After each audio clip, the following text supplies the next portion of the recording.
Hello and welcome back, everyone. We are at the MNLA Scientific Sessions in Miami. It's the last day of May 2025. Thanks for joining us for Lipid Insights. We're talking to Mary Katherine Cheeley and Michael Wilkinson today about a paper that's just dropping at the Journal of Clinical Lipidology from the National Lipid Association called Multidisciplinary Teams in Clinical Lipidology and Cardiometabolic Care, a National Lipid Association expert clinical review. Welcome to both of you. Thanks for having us. Thank you, great to be here. Before we start, I am going to ask each of you to introduce yourselves, tell us where you're from, tell us what you do for a living, and tell us why you're interested in multidisciplinary care. I'll go first. Go ahead. So I'm Mary Katherine, like you said. I'm from Atlanta, Georgia. I work at Grady Health System. I'm the executive director of Ambulatory Pharmacy, so over all of the ambulatory space, be it our clinical program or our retail locations.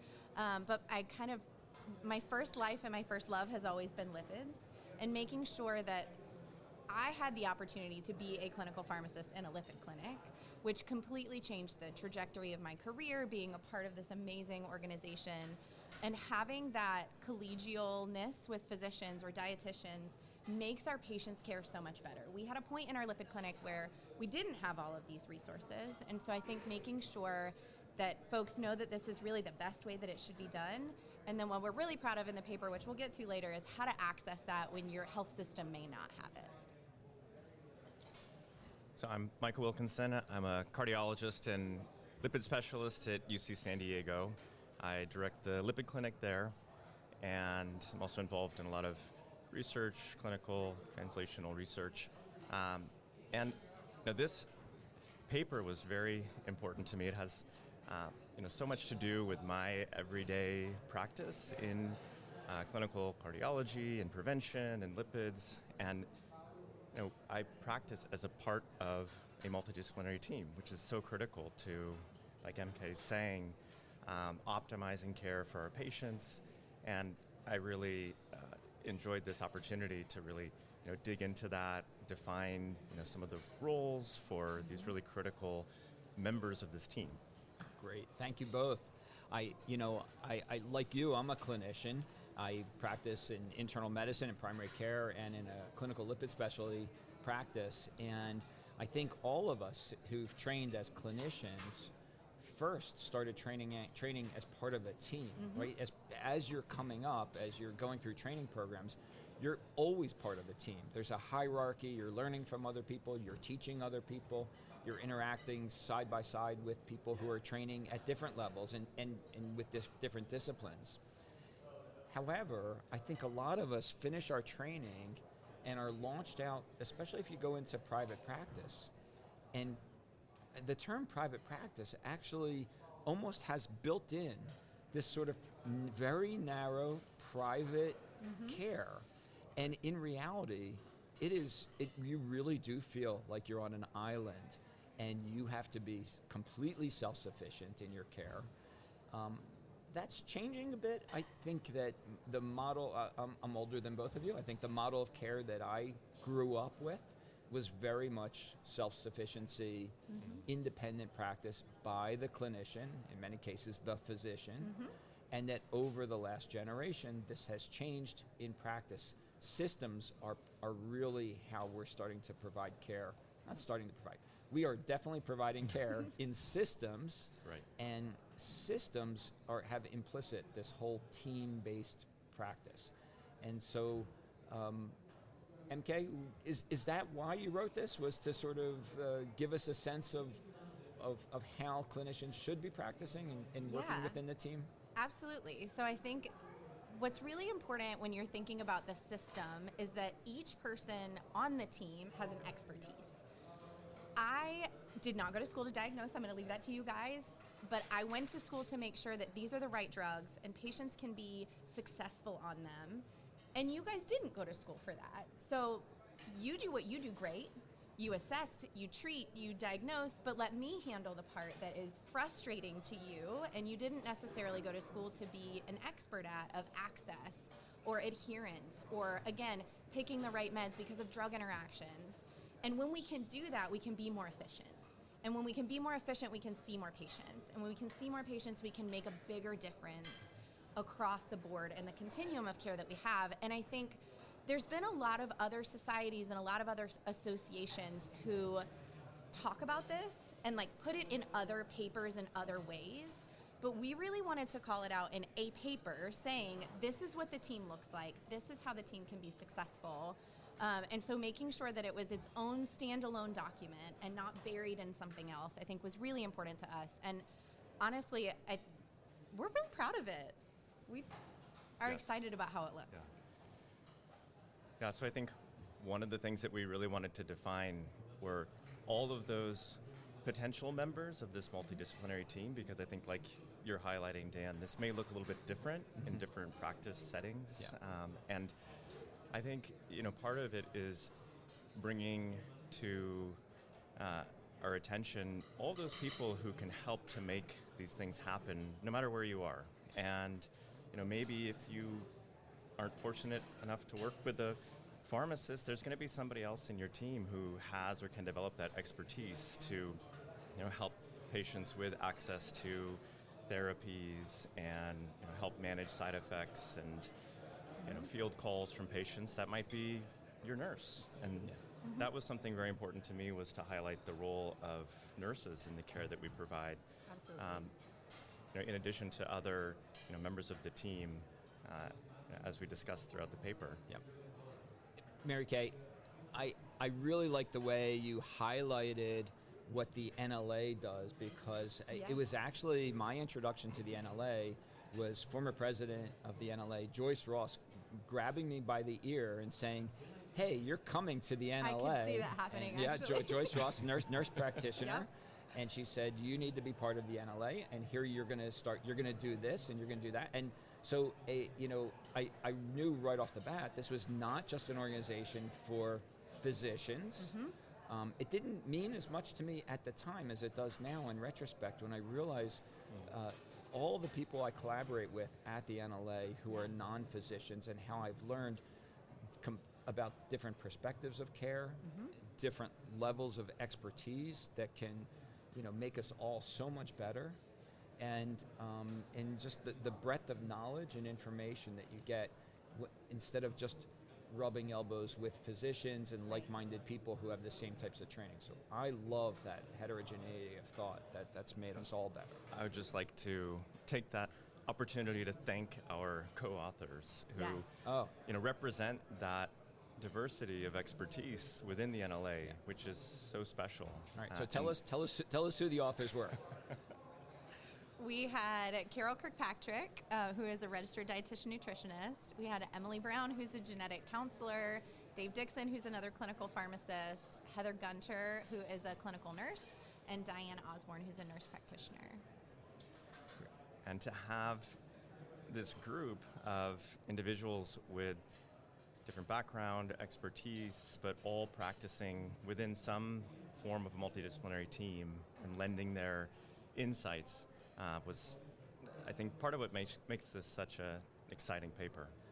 Yeah, you think that made just the paper writing. So we were talking about the clinical care, but the paper writing, you're right, I didn't even think about that as you're writing the paper, different disciplines actually go about their writing and their scholarly work maybe in a different way, and having those different perspectives just for putting ink to paper. Well, that and reviewing each other's work was really cool because it was interesting to see, oh, they talk about that. I should go find that in my literature and talk about that too.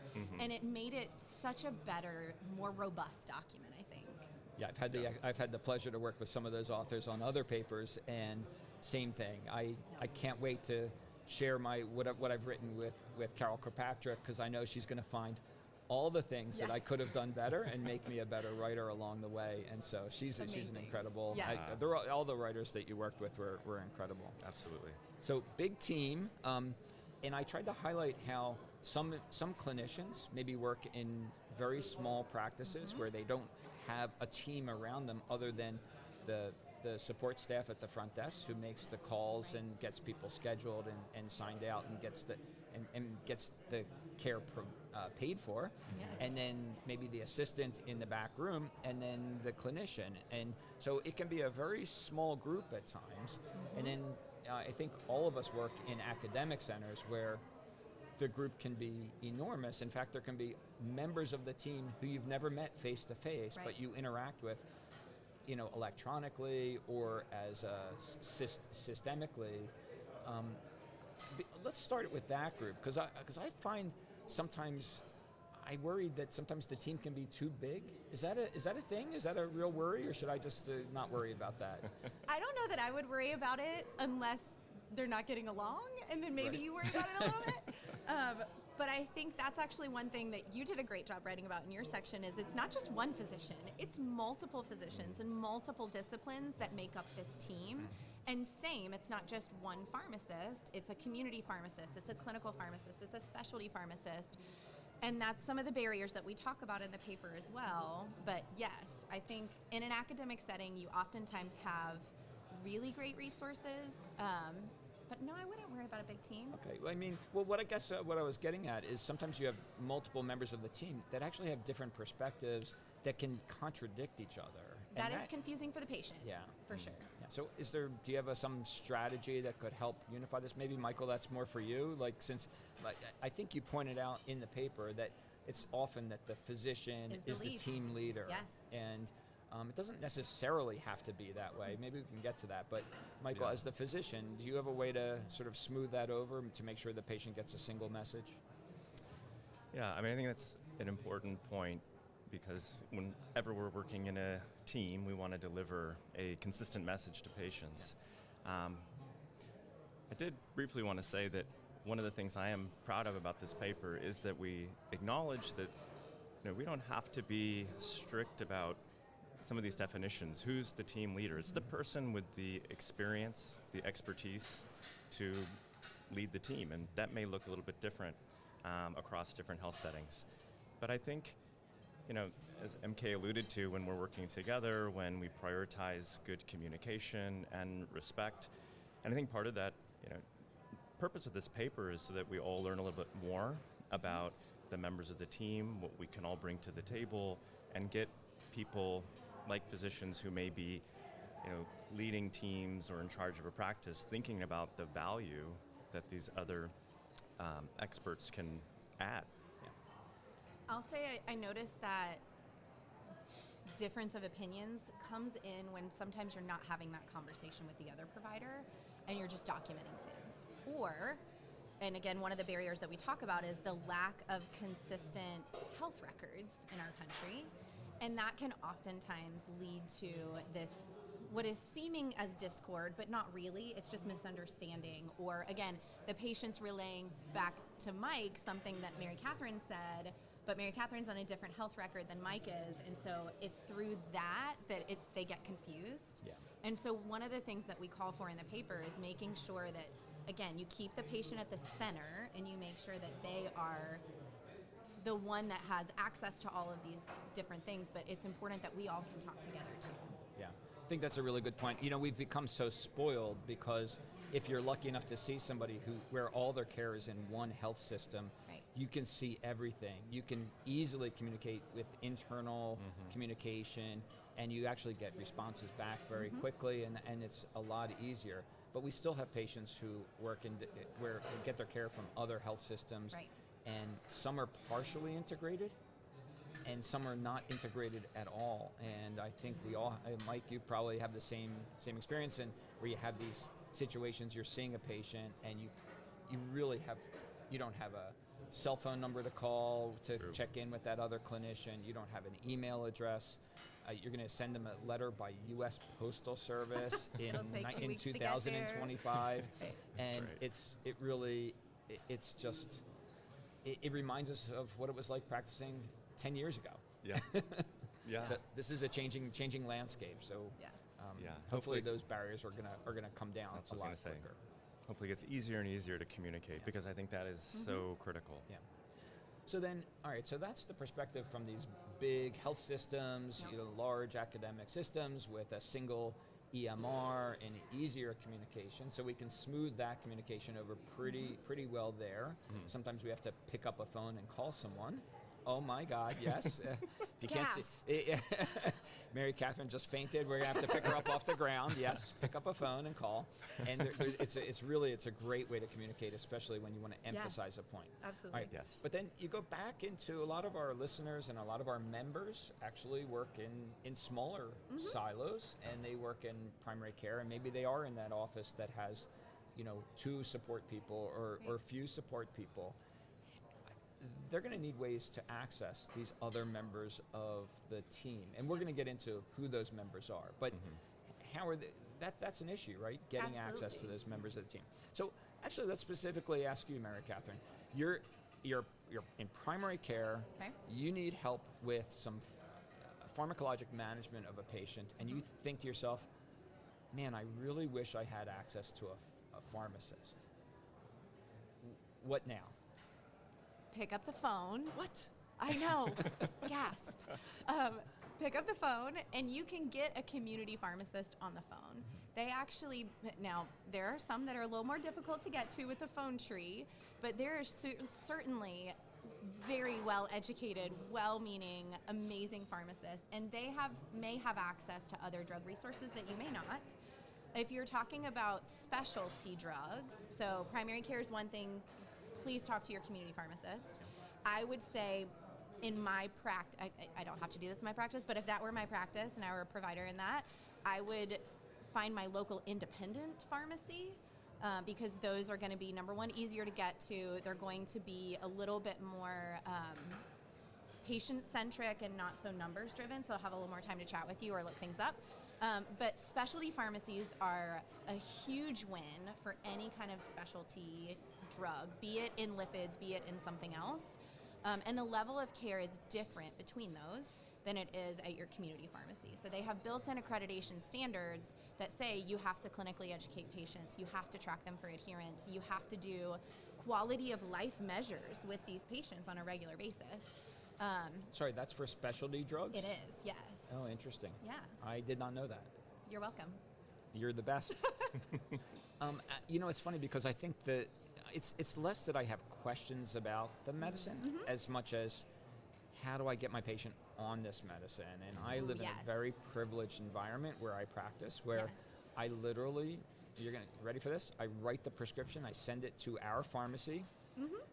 1, 2, 3, magic happens, and my patient gets the drug, and I never ask how. Thank your local friendly neighborhood pharmacist for that, or pharmacy team for that. Yeah, I think that is where the access piece is probably the most challenging and frustrating for providers. And that is where, like you mentioned, Mike, if you don't have a pharmacist, then you need to invest in training up another clinician that can help you with that. I'm pretty sure Heather is that clinician in your office. She's wonderful from what you say. She's wonderful to work with. Who is this Heather she's talking about? She's our clinical nurse on the paper. Yeah. And she has been one of the directors, nurse directors of our outpatient cardiology clinics. Gotcha. So, from Heather to my nurse, her name is Kim. We've invested a lot in our nurses within our practice in cardiology at UCSD, and really we've asked a lot of them too, that they are the ones who handle prior authorizations, help ensure access to therapies for our patients. So that is a lot of work and education that goes into that training to have that expertise, and also just learning on the job. It takes time and experience, and understanding how this system works and how you can effectively get some of these therapies to patients. People sometimes just need to learn that through that experience. Yeah, one of the things I love about working on a team is when you ask your team member to do something, you're saying to them, I trust you. Yes. You're going to help me take care of this patient. Yeah. You are taking care of this patient, and it gives them ownership and responsibility for this thing, and it adds to their life and job satisfaction. Yeah. So Absolutely. What comes to mind is there's value in that. There's financial dollar value in that. And not everything gets translated to dollars, but there is value in that. And there's value to them because it's something that they can do that's really special to them. Yep. And it's an important part of the care. So I think it's really good to make sure that we enlist people and make sure they know that they're actually really providing a really important part of the care. And on that note, I think one of the things that we highlight in the paper is the way that in some systems, mine included, nursing has also played a part in access to newer therapies. So lipid-lowering therapies that are administered in the clinic, for example, a subcutaneous therapy that has to be administered by a healthcare professional or an IV infusion. And so that is changing in clinical lipidology and cardiometabolic care. And whether it's the Heather, Kim, or nurse team that you have in your center, or it's a team led by pharmacists, we need more and more people with that level of expertise to help us roll out these programs that our patients need in order to access these newer novel therapies. Drugs don't work if you can't get them. That's right. Right. And the system doesn't work unless you have something set up to enable each cog to do what each cog needs to do. Right. And different systems may do it differently. Like I said, at our system, it's the pharmacist who's doing most of that, and we have like an special infusion team for certain injections that have to be done at the clinic. Yeah. And so we're a little more piecemeal that way. It sounds like you're more integrated into your actual lipid clinic. We are, but my takeaway point there is that no matter how you get there, you can get there with your team, and that'll look a little bit different wherever you are. Yeah. The members of the team will be a little bit different, but we can all get there. Before we move away from the nursing member of the team, I wanted to bring up something that you didn't write about in your paper, and I just wonder if this was something that crossed your minds. Some of you may be familiar with the checklist manifesto. You've heard of that it's people in internal medicine don't really think in those terms really, but the surgeons do. They know that the operation is not done until all the boxes have been checked. Yeah. And this helps prevent major errors that are completely avoidable. But there's relevance to the care that we provide. We have, we're learning about, lipid management and cardiometabolic management is a full system, holistic approach.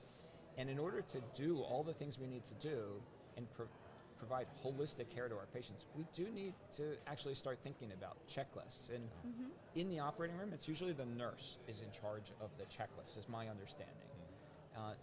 Since your program, Mike, is so driven by that nurse director, or maybe I'm overstating that, but that it seems like the nurse director, does your nurse director have a checklist to make sure that all of the aspects of the care for each patient is being provided?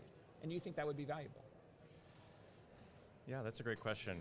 I'm not sure if we have a checklist per se that our nursing team uses, but I can give you an example.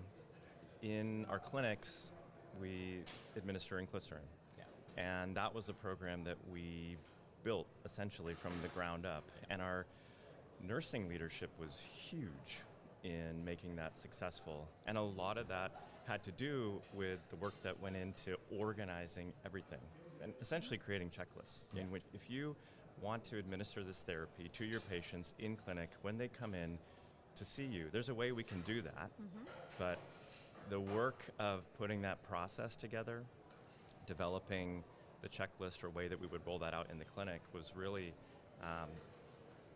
up to our nursing leadership, and they did a phenomenal job. I mean, the program has been really successful. Patients have been very happy because they have experienced this very thoughtful, streamlined experience. Yeah. So let's get back to the pharmacist. Yay! Yeah, I thought you'd enjoy that. There's this meta-analysis by Dave Dixon, one of your authors. Yes. And I'm told that when pharmacists are involved in the care of patients, my patients do better. Yeah, life is so much better. That is a blow to my ego, I have to tell you. It doesn't mean that you're not doing great. All right. It should not be a blow to your ego. When our powers combine, Yes. we create That Captain is Lipid. the way to look at it, yes. All right, so tell me what Dave and his colleagues found when they did this meta-analysis. Just a brief overview, and then we have to go into the details. Yeah, so when Dave and his colleagues looked at all of these different articles that had pharmacists giving clinical care, so integrated into the clinic, seeing patients for monitoring, seeing patients for actual medication titration. So again, under a collaborative practice agreement, they showed significant reductions in all the key endpoints that you want to see: total cholesterol, triglycerides, LDL cholesterol, even A1C and blood pressure. And I think that again just goes back to when, number one, pharmacists are great at titrating, pharmacists are great at understanding how meds work together and how to make people successful on the meds that they're on. But it's bigger than that, because when you think about a patient who's coming to see a pharmacist, they want to ask me about their knee pain, but they don't. Or I tell them I'm not your provider for that. And so it gives us dedicated time to talk about those things, which again, I think is that team-based care, finding the patient, finding the provider that can give that specialized care.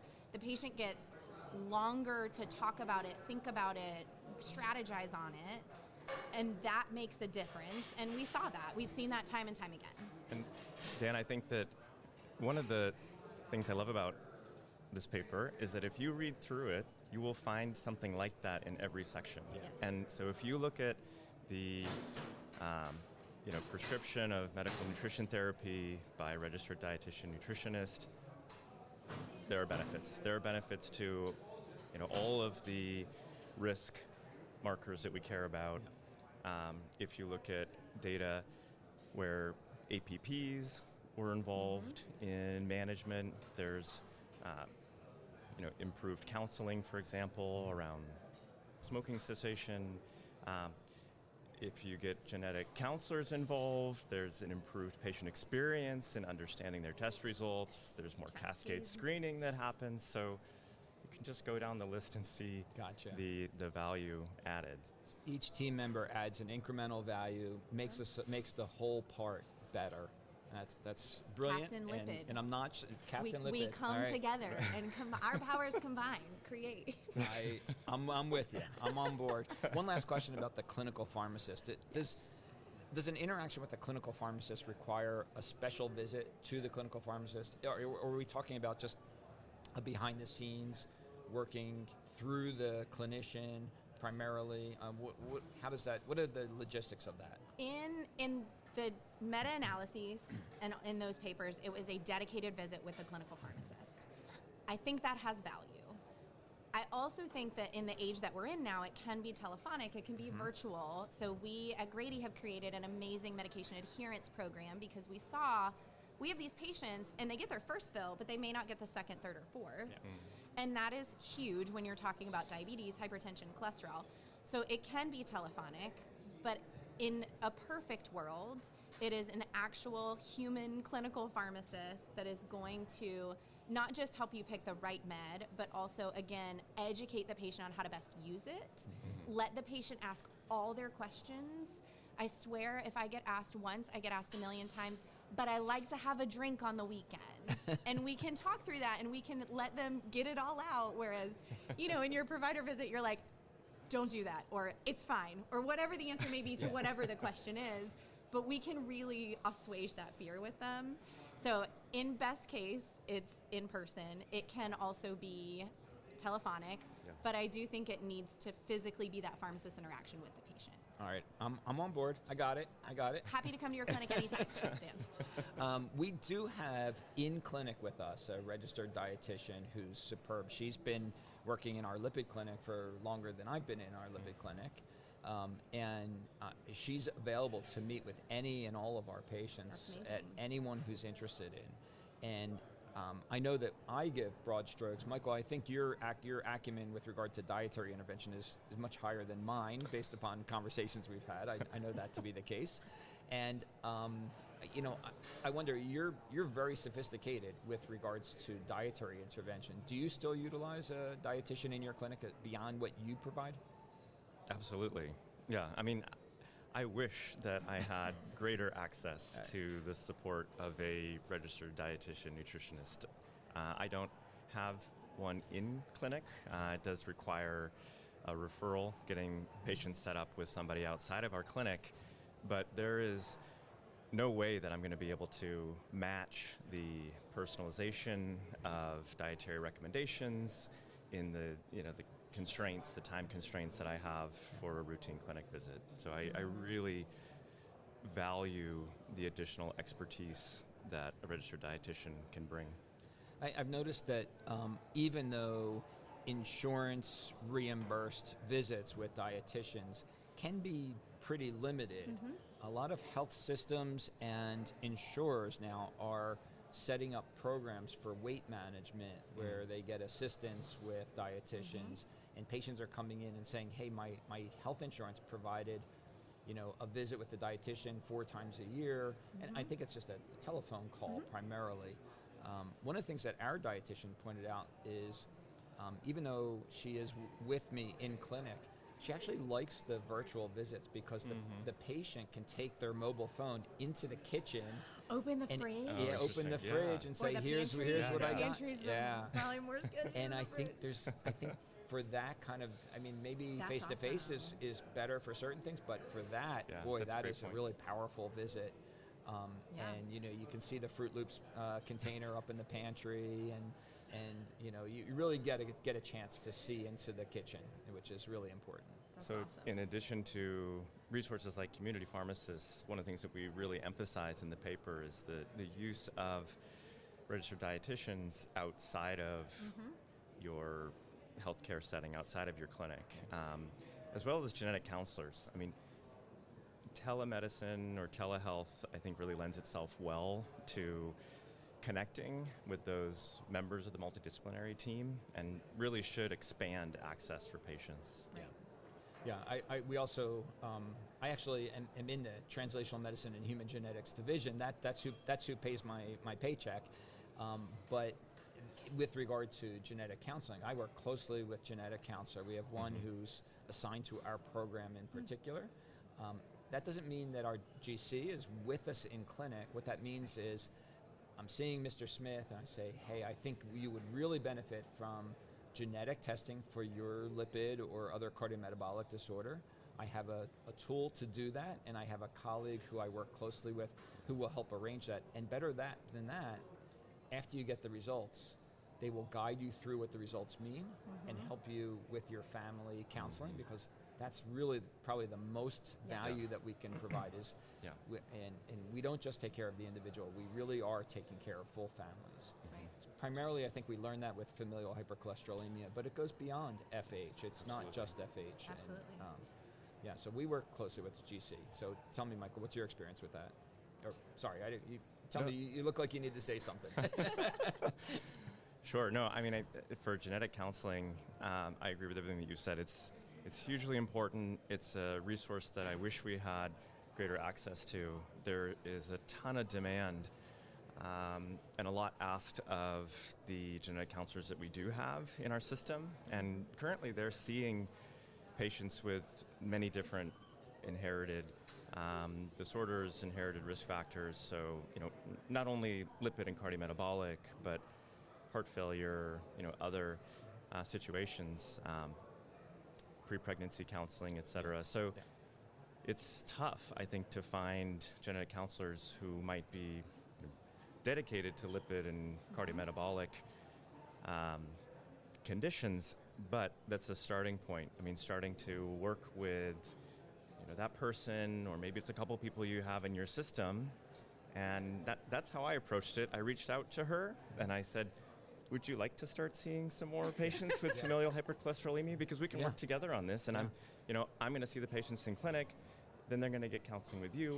We're going to, this is going to be us working as a team, and so we have gradually expanded the number of patients with FH that she sees, in addition to patients with all the other inherited conditions. The other thing I was going to say about dietitians and other members of the team that we're talking about is the importance of cardiac rehab. You had mentioned weight management programs, but having dietitians built into cardiac rehab is another huge resource that maybe not every health system has, but we need to be encouraging more of our patients to participate in cardiac rehab, and built into that is time with registered dietitians. Yeah, I don't know if I want to call wearable devices a team member that's as part of this, but in a way we have to find all these different ways to engage our patients, and Yeah. the exercise component is pretty challenging. And while it's not that easy to find an exercise physiologist to help train our patients, they can access their local gym, they can access a trainer, they can, if they qualify, access cardiac rehab. But Right. you know, for many patients, it's really just an introduction. And so wearable devices can really be a good team member. Am I allowed to call it? We did talk about that when we were going through the paper, and the data were not there for us to comment on it in the paper, but yes, we did have that discussion about, you know, wearable devices or other resources that patients do access. The data just aren't there for us to Maybe go that's through the them. next iteration of this paper. Yeah, that I think all right, we're- version 2. So, you know, we talked earlier about the communication between team members, and I'm going to make a plug for what I consider a very important part of communication, which is the human interface of communication. The whole reason we communicate is to let another human know what we're thinking. Yeah. And we've all seen these notes that are sent from one person to another Yes. in the same font with no bold print, no italicizing, no highlighting the important aspect of what we want them to read, and burying our impression and our plan way at the bottom of a 6-page document Yep. that Right. with lots of other things. So I am going to make I'm going to take advantage of this pulpit to say, if you're going to send a message to a colleague, put your impression and your plan and your question at the top of the page. Yes. If they Yeah. want to read all the gory details, I'm not doing it. they can scroll down. I'm not doing it. Thank you. Yes. So you heard it first here. I'm with you. I'm with you. So please, and by the way, we're all on templates. Yes. This is the easiest thing to do.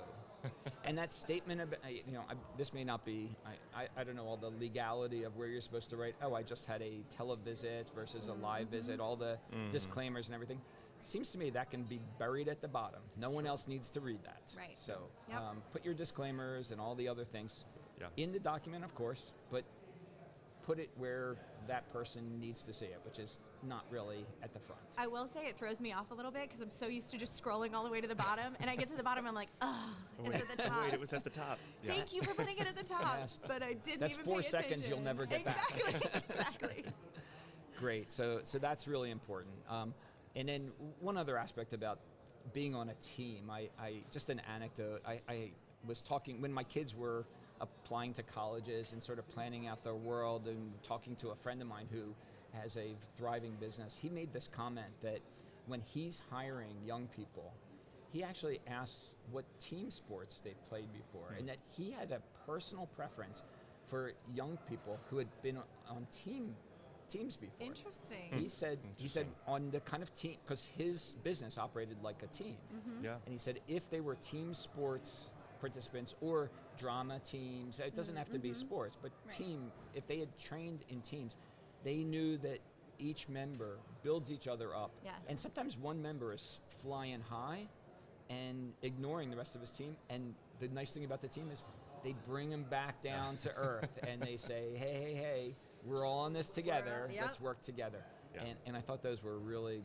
good words of wisdom, and so I don't know if we need to highlight any other key aspects. Do you think there's anything we didn't go over? Yeah, I'll just say we do go over barriers to this. Okay. So it is not easy to do. So even in my academic medical center, I don't have a genetic counselor, so I learned a lot from Emily in this process. But I think we need to understand as an organization, as a healthcare community, that this is not equitable for all of our patients. And where you go to see your provider means that you will have different resources, and that's not okay with me. We need to make sure that this is equitable. So we do talk about some of the barriers, be it provider status or adequate reimbursement. Like you mentioned, for dietitians, they can get reimbursement for diabetes and chronic kidney disease, but not necessarily cardiometabolic care. And so those things do need to be addressed, and we do talk about that at the end of the paper. Yes, we give you resources on how to engage these in the community, but understand that there is still a lot of work that needs to be done.